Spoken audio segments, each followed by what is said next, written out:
Alhamdulillah, wassalatu wassalamu ala rasulillah wa ala alihi wasallam.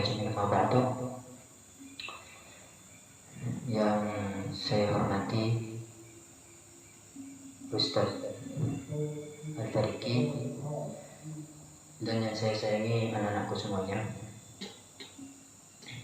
Alhamdulillah, berkat rahmat Allah kita diberi kenikmatan yang luar biasa, yang mana nikmat itu adalah sholat berjamaah, yaitu sholat berjamaah. Itu adalah kita bisa sholat berjamaah saja, itu adalah kenikmatan yang luar biasa.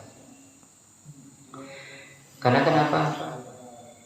Masih banyak di luar sana belum bisa seperti kita, masih dengan kesibukan dunia, sibuk dengan HP-nya, bisa sibuk dengan sosial medianya, sibuk sama pacarnya, sibuk dengan yayangnya, sibuk sama cowoknya.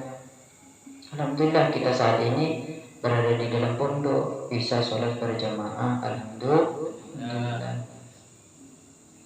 Karena kenapa? Awwalu ma yuhasabu bil 'abdu as-shalah. Itu al-hadis.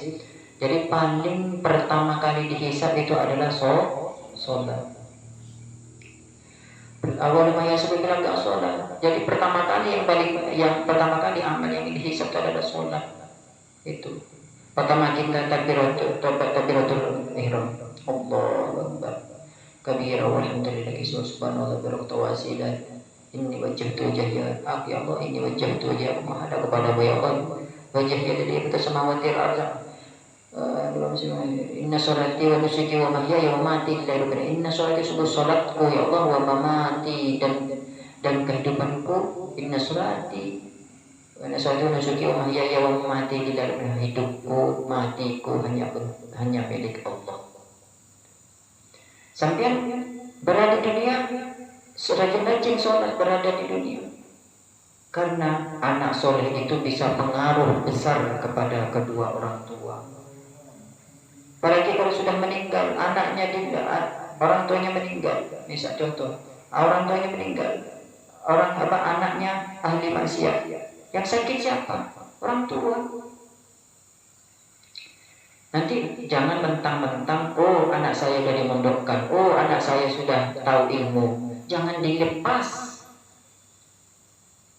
bahwa penjara suci itu apabila dikeluarkan dari penjara suci lebih nakal apabila salah arah. Itu salah arah. Makanya Abuya Habib Zain Baharun memberikan pendidikan agar anak itu menjadi baik ada 4 unsur. 1, ya, memberikan keteladanan yang baik walaupun kita belum tentu baik. Kita berbuat baik di hadapan dia walaupun kita belum tentu baik. Seperti itu. Nomor 2, mendasihati tanpa mengenal rasa lelah. Itu. Karena nasihat itu adalah makanan pokok. Ad-dinun nasihat. Hidup agama itu adalah nasihat. Kita muslim kan? Apa yang dinamakan muslim itu? Selamat, orang yang zalimin, orang yang selamat di dunia dan di akhirat. Itu. Makanya jaga sholat kita. Kenapa kok kita belum bisa baik? Karena sholat kita belum betul. Kurang takut kepada Allah. Jadi itu banyak masalah ini, banyak masalah kita masuk dinasehati, maksudnya itu hati kita masih keras. Itu karena kenapa? Karena sholat kita belum betul, kita belum masih lalai kepada sholat. Apakah kita khusyuk dalam sholat? Seperti itu. Nah, kembali ke tadi, nomor 3, pengawasan selalu. Mengawasi selama 24 jam. Kita awasin anak kita. Jangan mentang-mentang sudah dewasa dibiarkan. Apalagi anak kecil yang selalu kita nasihati. Seperti itu. Itu pesan dari Abu Habib Zain Baharun. Dengan siapa dia berkawan, dengan siapa mereka itu bergaul. Makanya falyandur khalilu, lihat temannya. Kalau temannya tidak bagus, ya kan tidak bagus. Kita yang rugi sebagai orang tua. Kita yang rugi sebagai orang tua. Karena kenapa? Anak kita tidak diawasi. Kita sibuk dengan diri kita sendiri. Kita sibuk dengan kerja. Kita sibuk dengan mencari nafkah. Jangan hanya sibuk dengan diri kita, dengan urusan keluarga, tapi anak kita perhatikan. Ingat dengan siapa dia berkawan, dengan siapa dia jalan. Kita harus tahu. Pengawasan tanpa mengenal batas waktu, bahkan 24 jam. Yang terakhir nomor 4 adalah memberi punishment, memberi pelajaran, kasih dia pelajaran agar merasa dia itu menyesal. Kalau misalnya masih dihalusin, tetap ya, dihalusin malah masih salah, ya dengan kekerasan, pukul, tak apa walaupun sudah besar.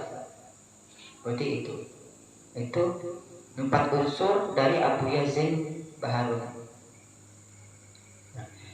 Jadi kalau kita ingin baik, ingin jauh dari kelakuan yang tidak baik, bagaimana caranya?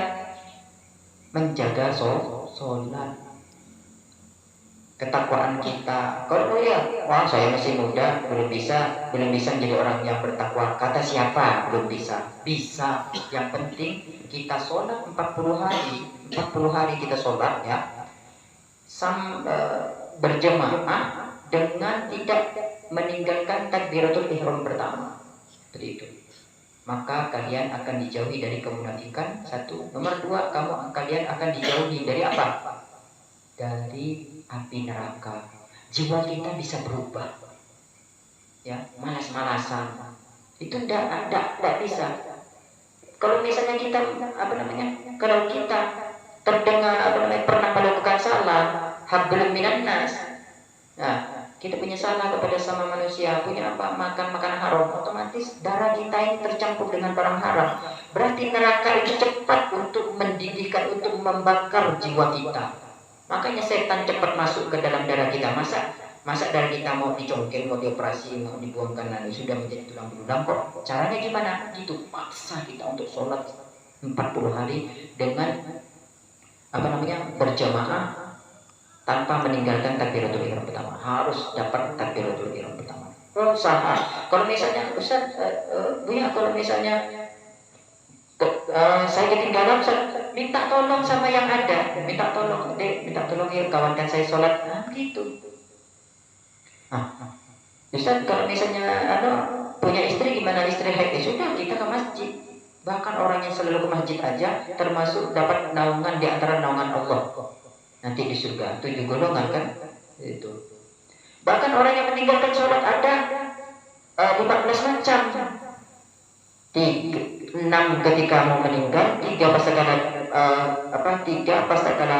6 ketika di dunia, 3 pas kala mau meninggal, 3 pada di dalam barzah, 3 ketika di akhirat.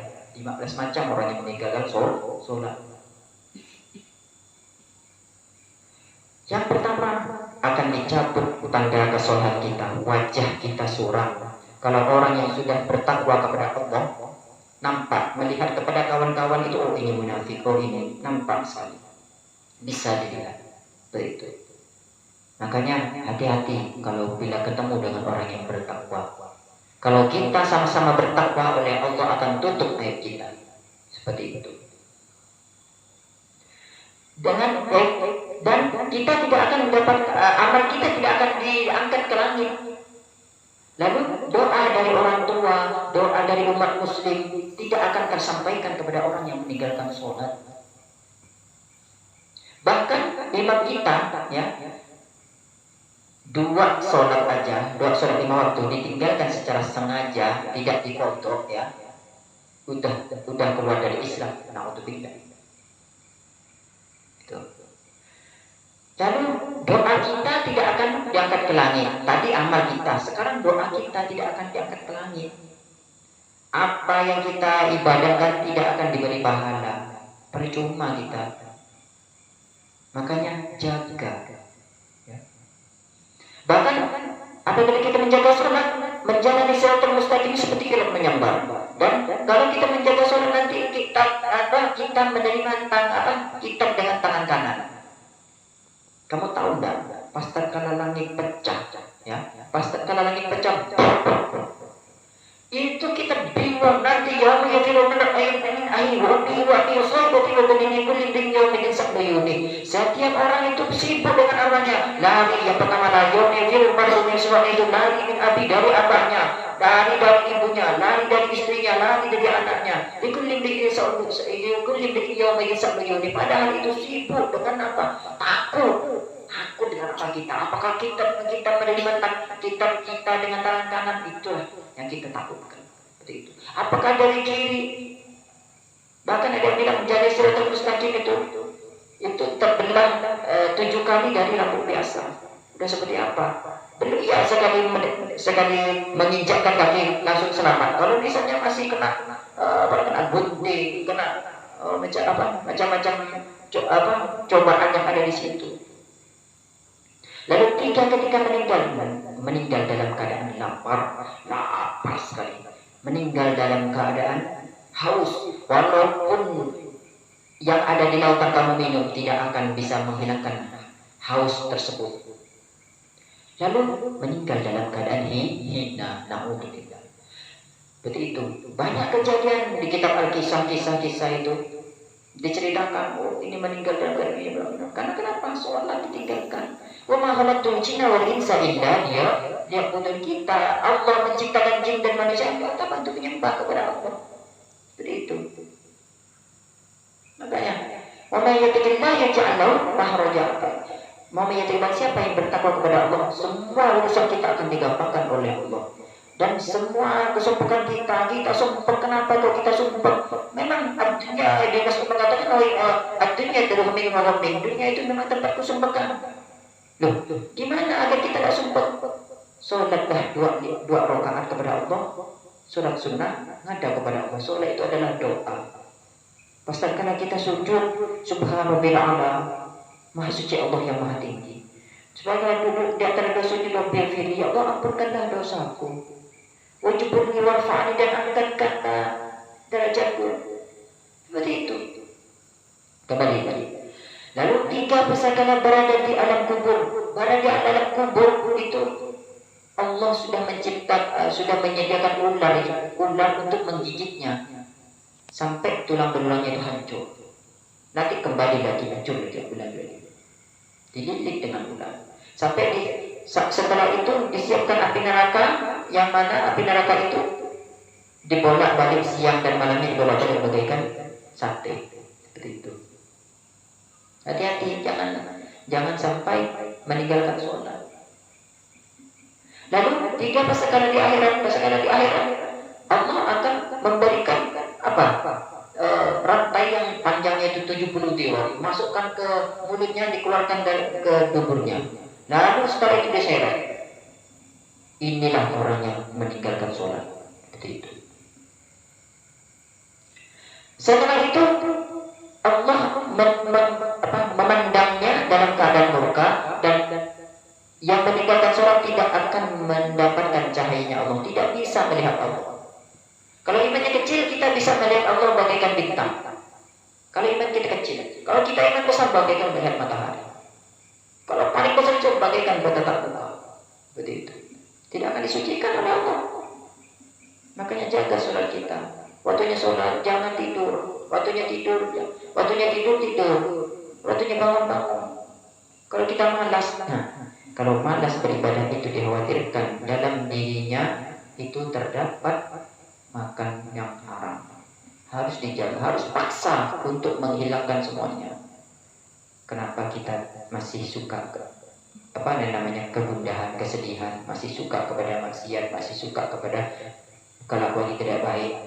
Kalau umur kita biasa, masih muda. No, bukan karena masih muda, tapi jaga sholat kita tadi yang sudah dipesankan. Mungkin hanya ini dapat saya sampaikan, semoga berkah bagi antum semuanya.